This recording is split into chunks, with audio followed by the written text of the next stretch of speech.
기도하시겠습니다. 사랑과 은혜가 풍성하신 하나님 아버지 감사드립니다.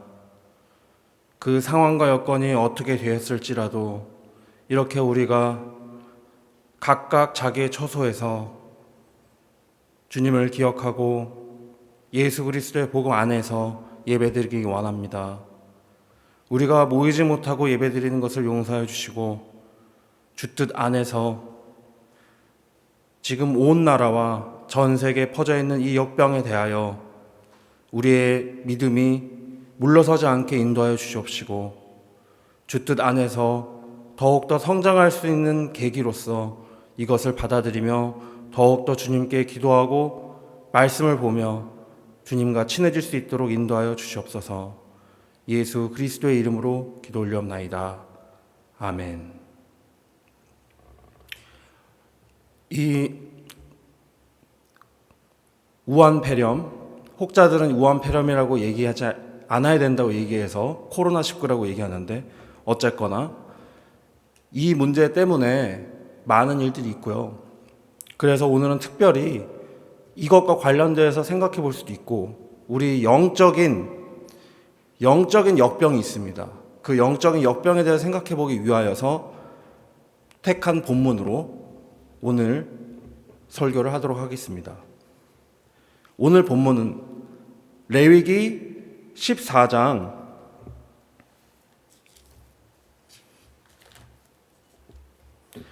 33절에서부터요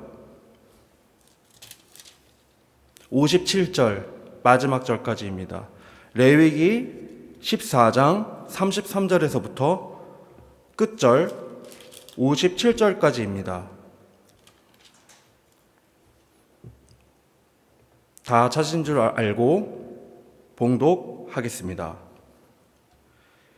여호와께서 모세와 아론에게 말씀하여 이르시되 내가 내게 기업으로 주는 가나안 땅에 너희가 이를 때에 너희 기업의 땅에서 어떤 집에 나병 색점을 발생하게 하거든 그 집 주인은 제사장에게 가서 말하여 알리기를 무슨 색점이 집에 생겼다 할 것이요 제사장은 그 색점을 살펴보러 가기 전에 그 집안에 있는 모든 것이 부정을 면하게 하기 위하여 그 집을 비우도록 명령한 후에 들어가서 그 집을 볼지니 그 색점을 볼 때 그 집 벽에 푸르거나 붉은 무늬의 색점이 있어 벽보다 우묵하면 제사장은 그 집 문으로 나와 그 집을 이래 동안 폐쇄하였다가 이래 만에 또 가서 살펴볼 것이요 그 색점이 벽에 퍼졌으면 그는 명령하여 색점 있는 돌을 빼내어 성곽 부정한 곳에 버리게 하고 또 집안 사방을 긁게 하고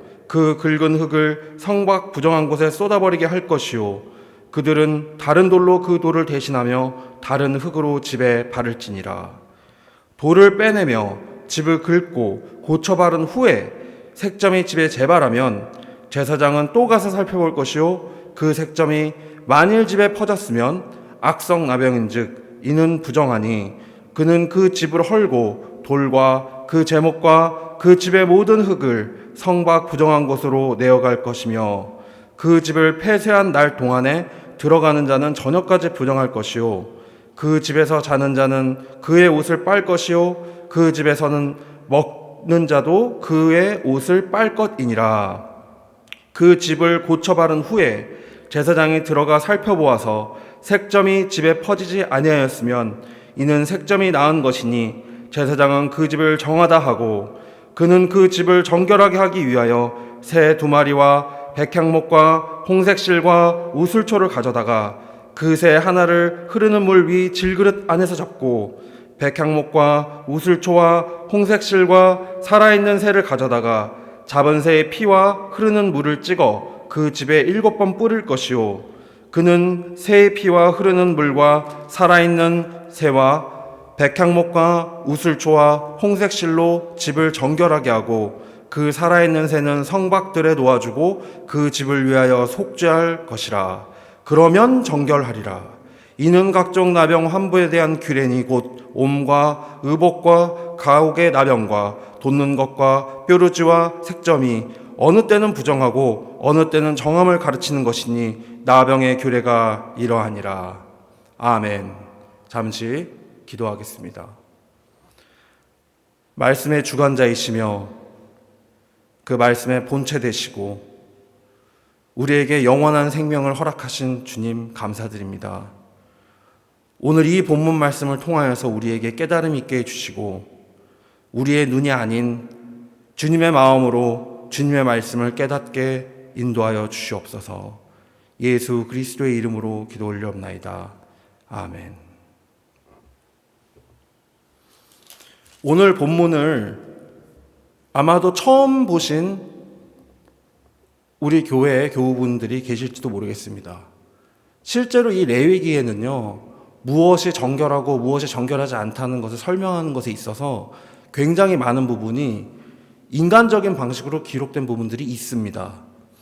오늘 이 본문은요, 마치 지금 시대에 코로나 바이러스가 유행하듯이 과거 시대에 흑사병이 유행했던 시대에 그런 모습의 일부를 보는 것 같기도 하고, 또는 어떤 박테리아나 바이러스로 인해서 공격을 받아 그 건물 내부에 그 잔재되어 있는 어떤 그런 안 좋은 세균이나 병균들로 인한 것에 오염을 막고자 하는, 그래서 전체로서의 사람들을 보호하기 위해서 지금 얘기가 나오고 있는 코호트 격리 같은 그런 개념들이 설명되어 있는 것처럼 읽힙니다.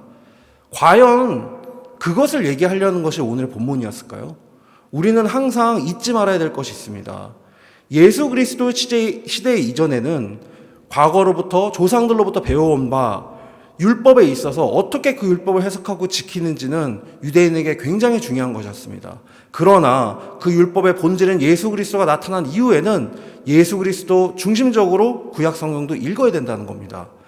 놀라운 사실은 오늘의 레위기 안에 예수 그리스도의 사역과 또한 성령의 사역과 또한 그 부패와 그 모든 것들이 예언되어 있다고 읽을 수도 있다는 것입니다. 그럼 본문으로 돌아가서 그것 한번 생각해 보도록 하겠습니다. 14장 34절에 보면 내가 너한테 기업으로 주는 가나안 땅에 너희가 이를 때 너희 기업의 땅에서 어떤 집에 나병색점을 발생하거든, 이렇게 표현되어 있습니다. 유대적인 사고방식으로서 구약 성경을 읽는 것은 굉장히 중요합니다. 무슨 얘기냐? 우리가 생각할 때 집이라고 하면요, 이게 내 집도 될 수 있고요, 공동체 생활을 하고 있는 어떤 공간도 되고 도서관도 되고 어떤 곳이나 다 되지만, 그냥 집, 히브리어는 베이트, 그냥 베이트라고 했을 때 유대인들이 떠올리는 것은요, 지금 시대의 유대인들은 좀 다를 수도 있겠지만은 성전입니다. 왜? 집 중에 가장 화려하고 집 중에 가장 위대하고 하나님의 발등상에 계신 곳이 어디? 바로 성전인 것입니다. 그러므로 가나안 땅에 들어가서 성전을 짓게 될 것과 또한 그 가나안 땅 안에서 집된 그 공간에서 살게 될 때 그 집에서 성도들 또는 그 이스라엘 백성들이 산다는 의미는요, 예배자들이 모여있는 곳이라는 의미도 된다는 것입니다. 또한 성경의 신약에서 요한계시록을 보면 하나님의 성전이 하늘나라에도 있는데 거기에 성전 기둥들이 전부 다 예수님의 제자들, 또한 예수님이 선택했던 성도들, 더 정확하게는 24장로 그런 존재들인 것입니다. 즉 주의 일을 위해서 수고하고 헌신한 바 그 일을 굉장히 잘하였던 성도들 중에 성도들이 성전의 기둥이 된다는 표현이 되어 있습니다. 그러므로 오늘 읽은 이 성경의 말씀을 적혀져 있는 대로만 읽을 수도 있겠지만, 우리는 예수 그리스도의 사람들로서 이것을 또다시 더 깊게 이해할 수 있도록 바라봐야 된다는 것입니다. 그러므로 35절부터 이제 쭉 가보면 그 집 주인은 제사장에게 가서 말하여 알리기를 무슨 색점이 집에 생겼다 할 것이요. 이 색점이라고 번역된 이 단어가요, 어떠한 부족한 점이라고 되어 있습니다. 아니, 공간 안에 어떤 부족한 게 뭘까요, 과연? 원래 사람이 사는 공간이든 성전이든 모이는 곳이든 모든 것이 깔끔해야 되고요, 정돈되어 있어야 되는데 그것이 아니라 무언가 부족한 것이 있거든, 무언가 허물이 있거든, 이렇게 표현되어 있습니다. 그래서 이것을 우리가 이해할 수 있는 말로는 어떤 색점, 뭔가 곰팡이가 쓴 그런 의미로 받아들일 수 있겠죠. 마치 누룩 같은 의미겠죠. 건물에 생긴 누룩입니다. 예수님도 말씀하셨고요. 하나님이 제일 싫어하시는 게 재물에 누룩을 섞거나 누룩이 섞이는 일입니다. 그러므로 이것은 일종의 부패라고 봐야 되겠죠. 누룩이 무엇입니까? 부패인 것입니다. 곰팡이가 무엇입니까? 부패인 것입니다. 그러므로 36절 보시면 제사장은 그 색점을 살펴보러 가기 전에 그 집 안에 있는 모든 것이 부정을 면하게 하기 위하여 그 집을 비우도록 명령한 후에 들어가서 그 집을 볼지니, 이건 지금 바이러스를 대체하거나 박테리아 또는 생화학에 관련된 문제가 발생했을 때 인간들이 하는 행동과 동일한 행동입니다. 과연 그 얘기를 하나님께서 알려주려고 하셨던 것일까요? 이것을 이렇게 한번 생각해 봤으면 좋겠습니다. 집이 어떤 의미라고 했죠? 성전, 예배 드리는 곳, 예배의 체계 또는 성도들의 연합일 수 있습니다. 거기에 문제가 발생하게 되면 일단 그 문제가 발생한 곳에서 살짝 뒤로 물러서라고 읽을 수도 있다는 것입니다. 그 색점을 볼 때 그 집 벽에 푸르거나 붉은 무늬의 색점이 있어 벽보다 우묵하면, 이 문장이요 굉장히 특이한 문장인데, 왜냐하면 보통 중동이나 고대 사회의 집들이나 공동 처소는요 전부 다 돌로 짓거나 땅 파서 지었습니다. 돌에 어떤 문제가 발생해서 움푹해질 수 있을까요? 어마어마하지 않습니까? 그 곰팡이가 쓸었는데 돌을 다 삭게 만들어서 그 돌이 움푹 패게 정도 할 정도의 곰팡이라는 의미를 읽을 수 있습니다. 제사장은 그 집 문으로 나와 그 집을 이레 동안 폐쇄하였다가, 이 이레 동안 폐쇄했다고 우리는 번역이 됐습니다. 이 이레, 한국말로 다시 바꾸면, 요새 말로 바꾸면 7일입니다. 이 7이라는 숫자는요 완성의 수고요, 온전하다는 의미가 있습니다. 또한 최종이라는 의미도 있습니다. 즉 완전히 폐쇄하였다가 이렇게도 읽을 수가 있습니다. 이래 만에 또 가서 살펴보고 그 색점이 벽에 퍼졌으면 그는 명령하여 색점 있는 돌을 빼내어 성밖 부정한 곳에 버리게 하고, 즉 잘못된 것은 빼서 버리라는 것이죠. 이것을 영적으로 우리 한번 생각해 보겠습니다. 교회에서 또는 나 스스로도 교회이기 때문에 나 스스로 안에서 예수 그리스도의 복음 안에서 잘못되고 문제가 된 행동이 있는지 없는지 뒤돌아보아서 그것을 교정해야 될 필요가 있다는 것입니다. 우리 한 사람 한 사람 자체가 이제는 외향적인 외부적인 성전에 있지 아니하고 주께서는 먼저 어디에 계십니까? 공동체 이전에 우리 한 사람 개인의 마음속에 계시기 때문에 우리가 성전이라고 사도 바울도 분명히 얘기하고 있습니다. 41절을 보시면 또 집안 사방을 긁게 하고 그 긁은 흙을 성곽 부정한 곳에 쏟아버리게 할 것이요.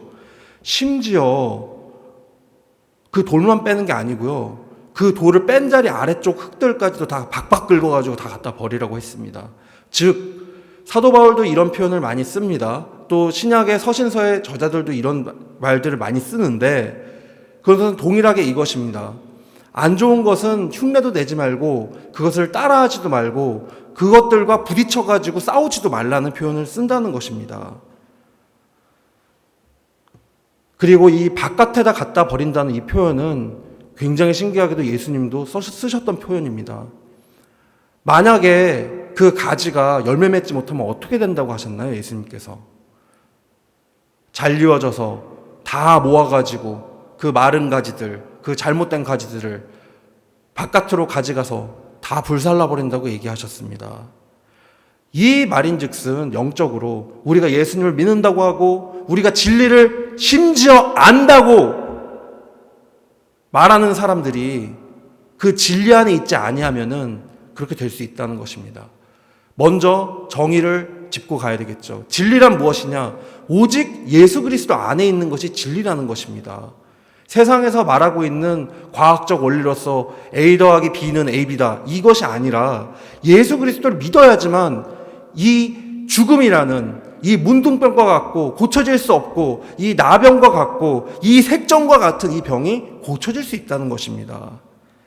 그러므로 그들은 다른 돌로 그 돌을 대신하며 다른 흙으로 집에 바를지니라. 지금 이 내용에서 우리가 읽을 수 있는 것이 있습니다. 처음부터 집이 잘못되었나요? 아니죠. 그런데 처음에 그 집이 제대로 돼 있었는데 부패하여서 돌을 빼내고 다른 돌을 갖다 놨죠. 이것을 구약 전체에 대한 큰 비유로서 볼 때 우리가 생각해 볼 것이 있습니다. 예수님을 뭘로 비유했나요? 건축자들이 버린 모퉁이 돌이라고 얘기했습니다. 그 건축자들이 버린 모퉁이 돌이 성전의 기반석, 새로운 성전의 기반석이 되었다는 것입니다. 율법은 하나님께서 가르쳐 주시기 위해서 유대 백성들에게 먼저 주신 것이지만 그것이 부패하게 되었고 결국 새로운 돌로서 그것을 다시 쌓아가게 된다는 의미로 이것을 읽을 수 있다는 것입니다. 돌을 빼내어 집을 긋고 고쳐 바른 후에 색점이 집에 재발견하면, 그렇다면 이 문장을 어떻게 읽어야 될까요? 14장 43절은 예수님이 부활하셨습니다. 사도들을 통해서 복음이 전해졌습니다. 그럼 이제 완성되어야 될 거 아니에요. 완성이 됐나요? 우리 안에 있는 욕망, 우리 밖에 있는 욕망들, 세상에 얼마나 많은 사람들이 하나님을 신뢰하지 않고요, 얼마나 많은 사람들이 아직도 교회 안에 있으면서 의심합니까? 성령 시대, 바울이 그렇게 목 놓아서 나는 오직 예수만 알길 바라노라, 내가 전하는 복음은 예수 위에 다른 것은 없으니 라고 얘기했어도 얼마나 다른 거짓 교사들 때문에 초대 교회들이 힘들어했습니까? 그것이 심지어 이렇게 예수님이 오기도 전 최소 2500년, 길게 잡으면 3500년 전 그래도 이렇게 예언이 되어 있다는 겁니다. 그 모든 시퀀스가 말이죠. 그러므로 44절을 또 보시면 제사장은 또 가서 살펴볼 것이요 그 색점이 만일 집에 퍼졌으면 악성나병인즉 이는 부정하니 그는 그 집을 헐고 돌과 그 제목과 그 집의 모든 흙을 성박 부정한 곳으로 내어갈 것이며. 제가 성경을 읽으면서 묵상을 하면서 이 45절을 읽으면서 많은 생각이 들었습니다. 많다고 하는 것은 심각하다는 의미로서입니다. 만약 현대의 교회들이 예수를 말한다고는 하나 지금 모 이단 문제로, 이 신천지 문제로 말미암아 이 코로나 바이러스가 잘 안 잡혔다는 그런 의견들이 굉장히 많은데 그들도 자기들은 예수를 믿는다고 얘기합니다. 그러나 그것이 예수를 믿는 것일까요? 만약 그러하다면 이렇게 다 갖다 버리는, 돌 하나, 나무 한 짝도 남기지 않고 그 기단, 그 밑에 있는 흙까지 다 파서 다 갖다 버리고 다시 시작해야 된다는 것입니다. 그 집을 폐쇄한 날 동안에 들어가는 자는 저녁까지 부정할 것이요. 현상적으로도 그렇습니다. 우리가 이 코로나 바이러스를 대처할 때 중요한 것은요, 잘 씻고요, 외부에서 갔다가 들어오게 됐을 때 환기를 자주 하는 것이라고 저도 알고 있습니다. 그것은 모든 방역의 기초입니다. 통풍이 잘 되게 하고요. 하지만 그래도 남아있는 것들은요, 보통 12시간 정도 있어야지 바이러스나 박테리아가 사라지는데 너무나 역설적이기도 과학적으로까지 이렇게 적혀 있다는 것입니다. 그러므로 그 집에 자는 자는 그의 옷을 빨고 그 집에서 먹는 자도 그의 옷을 빨 것이니라. 이 옷을 빤다는 개념은요, 유대적 개념으로서 중요한 개념이고 우리 신앙에서도 중요한 개념입니다. 요한계시록을 보면 옷을 예수 그리스도의 피로 빨아서 희게 한 무리들이 바로 성도, 구원받은 자들, 하나님의 사람들, 하나님의 자녀들로 묘사가 됩니다. 우리의 옷은 무엇일까요? 현재 상태로서 구약에서, 신약에서 말하는 그 옷은요, 신앙 체계를 얘기합니다. 그러므로 우리의 신앙 체계는요, 예수 그리스도라는 이름 안에서 모든 것이 행해져야 될 뿐만 아니라 바른 예수 그리스도의 피로 씻겨져 거듭난 상태로 살아가야 된다는 걸 의미합니다. 그 집을 고쳐 바른 후에 제사장이 들어가서 살펴보아서 색점이 집에 퍼지지 아니하였으면 이는 색점이 나은 것이니 제사장은 그 집을 정하다 하고, 그는 그 집을 정결하게 하기 위하여 새 2마리와 백향목과 홍색실과 우슬초를 가져다가, 여기서부터 이제 제사의 방법이 나옵니다. 보십시오. 분명히 그 집은 깨끗하게 됐습니다. 정하게 됐죠. 근데 왜 제사를 드리는 걸까요? 이상하지 않습니까? 집이 깨끗하게 됐으면 이제 감사합니다 하고 그냥 살면 되는데 그것이 아니라는 겁니다. 그렇다면 이 집은 무슨 집을 이야기하는 것일까요? 맞습니다. 유대인들이 그렇게 생각해왔던 그 집, 하늘에 있는 그 집의 상징성인 지상의 집, 하나님이 계신 곳, 성전. 어려운 것은 이제부터 설명하면서 어려운 것은 이것입니다. 예수님이 한 분이신가요? 두 분이신가요? 한 분이십니다. 예수님은 십자가에 단변을 달리셨나요? 아니면 또 달리시기 위해서 육체로 오시나요? 한 번입니다. 그런데 왜 지금부터 서술이 되는 이야기에 있어서 재물이 두 개가 나오고요. 한 마리는 잡아서 죽이고요. 그리고 한 마리는 놓아주는 개념이 있다는 것입니다. 굉장히 혼란스럽죠? 그렇다면 먼저 본문을 읽고 생각해 보도록 하겠습니다. 그 새 하나를 흐르는 물 위 질그릇 안에서 잡고 백향목과 우슬초와 홍색실과 살아있는 새를 가져다가 잡은 새의 피와 흐르는 물을 찍어 그 집에 7번 뿌릴 것이요. 그는 새의 피와 흐르는 물과 살아있는 새와 백향목과 우슬초와 홍색실로 집을 정결하게 하고 그 살아있는 새는 성 밖에 들에 놓아주고 그 집을 위하여 속죄할 것이라. 그러면 정결하리라. 먼저 우리가 생각해 볼 게 14장 51절에 그 피와 흐르는 물이 같이 있는 거죠. 그걸 찍어서 그 집에다가 7번 뿌리라고 했습니다. 이 피를 찍어서 7번 뿌리는 행위는요, 1년에 딱 한 번 합니다. 언제냐? 대속죄일 날 성전과 또는 성막에서 했던 일입니다. 대제사장이. 이것은 무엇을 얘기하나요? 딱 한 번밖에 없는 그 피 흘림에 대한 상징성입니다. 그렇다면 이 살아있는 새를 놓아주는 것은 무엇일까요? 생각해 보겠습니다. 예수 그리스도와 성령은 다른 분입니까? 아니면 같은 분입니까? 같은 분입니다. 새라는 상징은요, 구약에서도 나오지만은 영적인 것을 상징할 때가 굉장히 많습니다. 그렇다고 저 신천지에서 말하듯이 새라고 나오면 전부 다 이게 영이다. 아닙니다. 하지만 여기 이 속죄에 관한 부분을 예수 그리스도와 연관시켜서 볼 때 이 속죄에 있어서 이 죽은 새는 예수 그리스도의 육체요, 이 살아있는 새는 예수 그리스도의 영인 성령을 상징한다고 읽을 수 있어야만 우리는 레위기를 읽은 것이 된다는 것입니다. 그러므로 이는 각종 나병 환부에 대한 규례니 곧 옴과 의복과 가옥의 나병과 돋는 것과 뾰루지와 색점이 어느 때는 부정하고 어느 때는 정함을 가르치는 것이니 나병의 규례가 이러하니라. 본문을 우리는 그 집을 정결하게 하는 예식에 대해서부터 읽었지만 훨씬 이 본문은 깁니다. 지금 14장은 57절이나 되는 굉장히 긴 본문입니다. 그것을 다 묶어서 결국 뭐다? 아, 이건 나병이 정결하게 되는 규례다. 나병에 대해서 생각해 보겠습니다. 지금 현재도 제가 알고 있는 바로는 이 나병을 고칠 수 있는 과학기술이 없습니다. 심지어 의료기술이 아니라 과학기술이라고 얘기하고 싶습니다.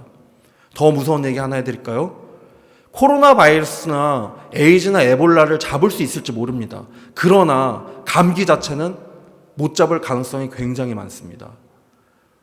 결국 감기 걸려서 폐병으로 숨 못 쉬어서 죽을 수 있는 가능성이 코로나 바이러스 걸려가지고 폐가 문제가 생겨가지고 죽을 수 있는 가능성보다 실은 훨씬 더 높다는 사실입니다. 죽음은 어디 있을까요? 우리 옆에 항상 있습니다. 그런데 우리는 그것만 생각하면 안 됩니다. 생명도 항상 우리와 함께 하시고 그분이 바로 예수 그리스도라는 걸 잊으면 안 된다는 겁니다. 다시 나병 얘기로 돌아와서, 그렇다면 이 나병이 고쳐진다는 건 어떤 의미일까요? 이 나병을 고칠 수 있는 자는 누구를 얘기하는 걸까요? 또 이 나병을 고쳤던 자가 누구였을까요? 구약에서는요, 먼 나라 이방 땅에 나아만이라는 장군이 있었는데 그 사람이 나병이 낫기 위해서 선지자를 찾아와서 고친 기록이 있습니다. 그러나 그 사람은 어떤 저 물에 가가지고 저 물에 담갔다가 나와야지 고쳐진다는 방식을 취했지만 예수님은 어떠하십니까? 나병 환자에게 내 죄가 사해졌다고 하면서 나병이 나았던 걸 우리가 기억이 됩니다. 이것은 하나의 비유이며 동시에 정확한 실질적 예언인데 먼저는 예수 그리스도에 대한 것입니다. 메시아가 오게 되면 계속 여기서 제사장 얘기하지 않습니까? 제사장한테 보여라, 제사장한테 보여줘라. 우리의 대제사장이 누구십니까? 예수 그리스도입니다. 그것을 상징하는 것이고요.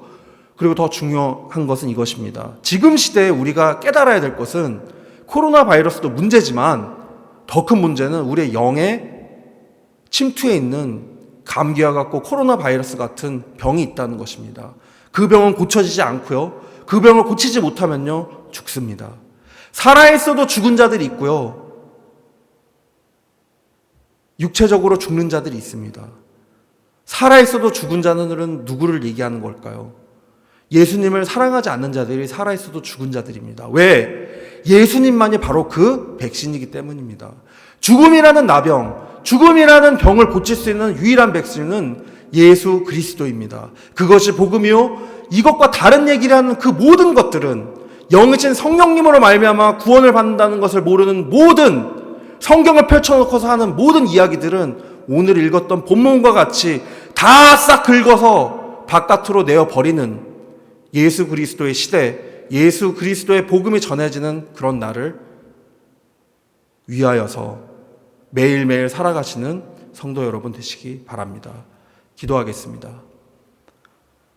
주님, 외부적인 것들로 인하여서 우리의 신앙이 흔들리거나 그릇가지 않게 인도하여 주시고 우리 스스로를 먼저 돌아보아서 우리 마음속에 집을 우리 스스로가 성전인 것을 깨달아 예수 그리스도와 함께 걸어가게 인도하여 주시옵소서. 정결케 되는 것은 오직 주를 통해서만 될 수 있사오니 주께서 인도하여 주시옵소서. 예수 그리스도의 이름으로 기도 올려옵나이다. 아멘.